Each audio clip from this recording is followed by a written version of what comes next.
So when we go to Amsterdam, guys, we're going to an Abraham-Hicks seminar. A lot of you who have been following me for a minute know that I love the philosophy and teachings of Abraham-Hicks. I love it. Me and all my friends, we do this. It's the law of attraction. It's the law of attraction.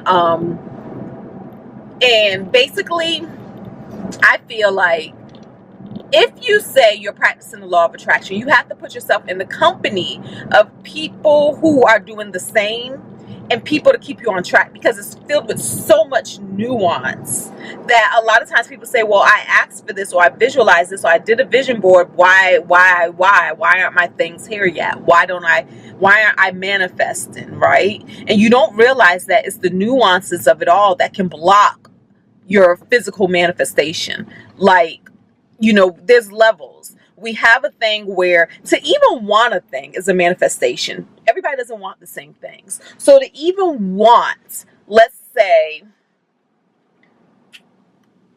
I don't have a good example. I'm trying to use myself. Let's see. What's something that I want now that I used to not want? Let's say, to even want, let's say, a single family home. Everybody doesn't want a single family home, right? When I first started out, I didn't necessarily want one. I started off with, ooh, it would be nice. I would see like what I would thought was luxury apartments. Y'all, if I show y'all these apartments that I used to think was luxury apartments, you look at me like, what? Those are some basic apartments. But from where I came from, they were luxury apartments. They were like, oh, what kind of job would I have to be able to afford to live there? That used to be my first thing. Then there are some people who could look at those apartments and be like, I don't want those. I'm fine where I'm at. So to even want a thing is a manifestation, because you have to grow to desire a certain something. Now, trust me, what we watch, what we listen to, who we interact with influences the things we want. So therefore, you may see some people desire to have, let's say, own a liquor store on the corner, because that's what they see in their neighborhood. And for them, that is success. Looking at you, Jay. A bodega with an apartment above it. Looking at you, Jay. And then you grow to a certain thing. Like after you get that bodega with the apartment, it's like, oh, wait a minute. It opens your life to other possibilities. So to even want a thing, to even put a thing in your virtual vortex, to put a thing in your spiritual treasure chest, is the first act of manifestation. But then there's that second piece that says, okay, now how do I get it from this virtual spiritual realm to this physical realm? Because right now, as human beings, we're operating, we're dwelling, we're living in the physical realm, right? And so that's where I am right now, getting things in the physical realm. But there are still some things. Oh, I came up with a good example. There's still some things that I want to go into my spiritual realm. Like, and this is, all right, I want to talk to you guys about what am I asking for at the seminar, because this is my belief. This is what I do. This is why I like going so much, because I feel like every time I go to a seminar in person, it hastens my manifestations, my physical manifestations. I can have a thing like, let's say a Tesla, for instance. This used to be a thing on my wish list in the spiritual realm, that I wanted to move to the physical realm. And I would be like, ooh, wouldn't it be nice? Wouldn't it be nice? Ooh, let me go visit these cars. Let me go sit in these cars. Let me just get a nice feel for this car. And then boom, next thing I know, I have this car. Same thing with my house. I used to go visit the model home, sit in the model home, read in the model home, just really feel like the model home was my home. I would have my imagination like, oh, I'm having Christmas dinner, Thanksgiving, all of this in this model home before I even had the real thing. So much so that when my physical life looked like having that home was impossible, because my credit was in the 500s. It was horrible. I had nobody's money saved. And there were so many things that needed to happen for me to actually be able to qualify for this home. When my spiritual belief was so strong that this house is mine no matter what, y'all, that's what happened. The house became mine, even with all of that, right? So I feel like then there was the man. Remember, there was a time where I would go to seminars and be like, oh, what do I want to manifest now? I want to manifest a wonderful man. Boom, I met Jay. What do I want to manifest now? I want to manifest my son moving out, because there was a point where I saw no way, no possibility that my son can move out. But the way doesn't matter. You don't have to dream up the way something's going to happen. That's not your business, right? That's the business of God. That's the universe's business. And so you leave it in the hands of God and you let it reveal itself to you. Y'all, my son moved out. My son has been out for a good 3 years now. Has it been 3 years? 2 to 3 years. He has been out of my home without coming back. So that's the thing, right? So then I say, okay, now we're going to Amsterdam to a conference. What is my great desire now? What is my great desire? Because I feel like in life, there's always going to be more. You never get it done. It's never over. You know, you get and you accomplish and you achieve. But I feel like desire is the great gas to life. It's what fuels your life. When you have something to aspire to, when you have something to look forward to, when you have something to achieve. When you stop desiring, when you stop being curious about a thing, it's as if life drains from you. You probably know people who you've seen where it's like, what do you want to do? Where do you want to go? What do you want to eat? And it's like, like they really have no energy about anything, right? So I love keeping some good desires going, some good dreams going. I love things being revealed to me that I probably didn't know existed. So I can be like, oh, I want that too. I want to get into that too. I want to go there too. So that's where we're at. So when we go to Amsterdam, not only do I make a wonderful list about all of the things I want to do while we're there, but I also make a thing about, what's my intention behind this seminar? What would I like to manifest now?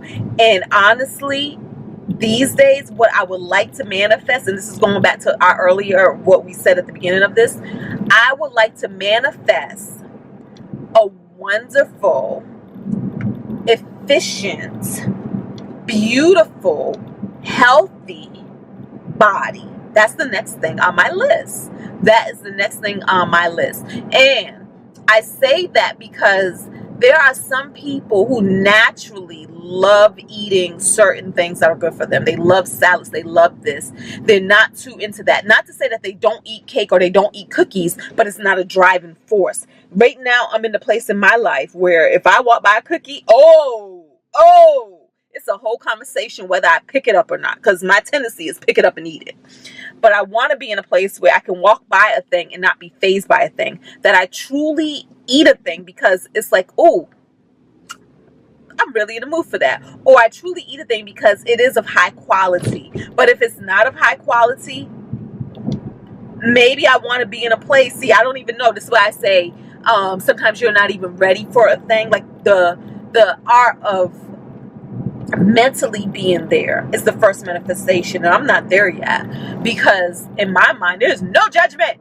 Give me Oreos, give me Chip Ahoys, give me the cookie baked by little Sally on the corner. I don't know, but I want to have some standards when it comes to what I put into my body. I want to love putting awesome ingredients into my body. I want my body to be able to have what it needs so it can thrive at its peak level of performance.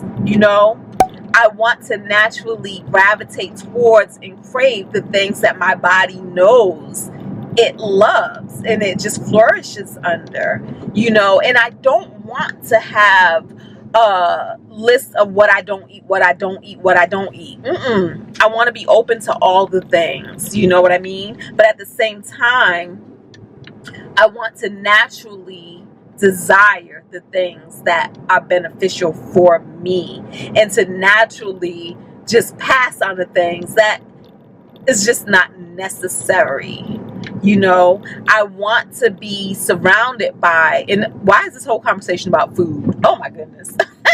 I want to be surrounded by the best ingredients. There are grocery stores known for having higher quality things than other grocery stores. Like, let's say a Wegmans, for instance. You know, I want to get excited by the gourmet and deli departments. I want to be, when we go on these vacations and these trips, we bring back fine cheeses and wines and things that we can share with our friends and our family and ourselves. That's what I want. Exercise, right? Because y'all ain't heard that. We all talking about food. But I want to be a person who desires certain physical activity on a daily basis, on a weekly basis. But I want my body to be able to do what it needs to do and get what it needs to get, and not necessarily feel like I have to work out like this or work out for this long. I just want to naturally be able to do things. Like, I love hiking, I love yoga. You know, I want to be able to naturally have those things integrated into my life. Right now, I'm at a place where I just feel like time. I just want that to naturally fit in, where I don't necessarily have to make time to do it. Or maybe that's just the next level of evolution, me making the time to do it. But right now, I just want it to naturally just be done. Like, even if it's the fact that when I'm at work, we enjoy taking the steps as we have a conversation. We enjoy, you know, going to get water, or going to get a nice healthy juice, cold press, or whatever it is. You know, so that's what my focus is this seminar. My focus is my physical well-being, the physicality of my body, the appearance of my body, you know, that sort of thing. So that's what it is today. That's what it is today. I don't know what Jay is asking for. I don't know what Corinne's asking for, but I think that'll be a good conversation. I'm going to get what they're asking for too, what they want to manifest this go around, what they would like to hasten in their manifesting, because we're manifesting all the time, guys. We're manifesting all the time. And no, I'm not saying you have to go to a seminar to manifest. You don't.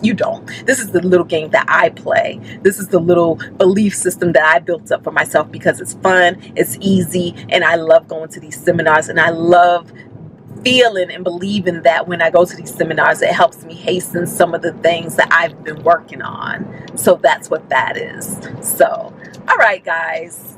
Until maybe we'll talk to Jay and Q. Maybe not. Maybe that'll be in another video. All right. Bye.